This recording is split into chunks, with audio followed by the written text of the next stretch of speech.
গোপালগঞ্জ জেলা শাখার নেতৃবৃন্দ, অন্যান্য জেলা এবং থানা থেকে সমবেত আমার প্রাণপ্রিয় বাংলাদেশ খেলাফত মজলিস ও সহযোগী সংগঠন সমূহের দায়িত্বশীল নেতৃবৃন্দ, মঞ্চে উপবিষ্ট আছেন গোপালগঞ্জ জেলার শীর্ষ উলামায়ে কেরাম, সর্বস্তরের গোপালগঞ্জ জেলাবাসী।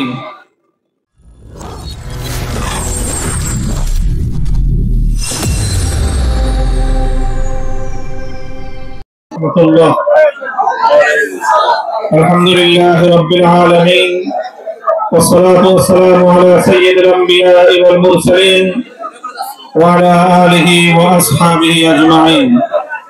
আউযু বিল্লাহি মিনাশ শাইতানির রাজীম। বিসমিল্লাহির রহমানির রহিম।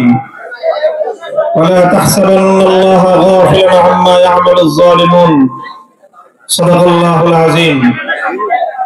বাংলাদেশ খেলাফত মজলিস গোপালগঞ্জ জেলা শাখা কর্তৃক আয়োজিত আজকের এই গণসমাবেশে উপস্থিত সংগ্রামী সভাপতি, উপস্থিত বাংলাদেশ খেলাফত মজলিসের কেন্দ্রীয় মহাসচিব সহ অন্যান্য নেতৃবৃন্দ, গোপালগঞ্জ জেলা শাখার নেতৃবৃন্দ, অন্যান্য জেলা এবং থানা থেকে সমবেত আমার প্রাণপ্রিয় বাংলাদেশ খেলাফত মজলিস ও সহযোগী সংগঠন সমূহের দায়িত্বশীল নেতৃবৃন্দ, মঞ্চে উপবিষ্ট আছেন গোপালগঞ্জ জেলার শীর্ষ উলামায়ে কেরাম, সর্বস্তরের গোপালগঞ্জ জেলাবাসী।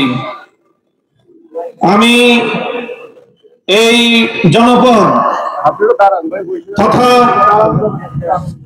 শত শত বর্ষের এই কখনো পূর্ববঙ্গ, কখনো পূর্ব পাকিস্তান, কখনো বাংলাদেশ নামক এই জনপদের হাজার বছরের শ্রেষ্ঠ সন্তান মুজাহিদে আজম আল্লামা শামসুল হক ফরিদপুরি রহমতুল্লাহ আলাইহির স্মৃতিধন্য এই মাটিতে দাঁড়িয়ে সর্বপ্রথম মহান আল্লাহ পাক রব্বুল আলামিনের দরবারে শুকরগুজারি আদায় করছি, যিনি এই গোপালগঞ্জের মাটি এবং মানুষকে আল্লামা শামসুল হক ফরিদপুরি রহমতুল্লাহ আলাইহির বিপ্লবী আদর্শের ভিত্তিতে আল কোরআন এবং ইসলামী সমাজ গড়বার লক্ষ্যে একটি দৃপ্ত কাফেলা হিসেবে বাংলাদেশ খেলাফত মজলিসকে আজ এই পর্যায়ে উন্নীত করেছেন।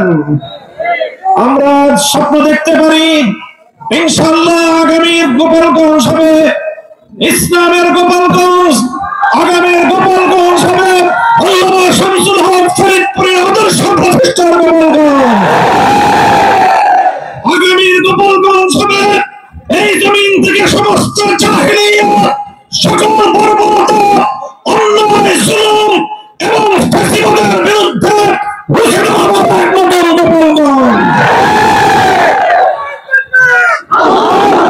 সংগ্রামী সাথী ও বন্ধুগণ, আমি আজ ওই সকল বীর শহীদদেরকে স্মরণ করছি। পিলখানা, শাপলা চত্বর 2024-এর জুলাই বিপ্লবে যে সকল শহীদের রক্তের উপর দাঁড়িয়ে আজ বাংলাদেশের মানুষ স্বাধীন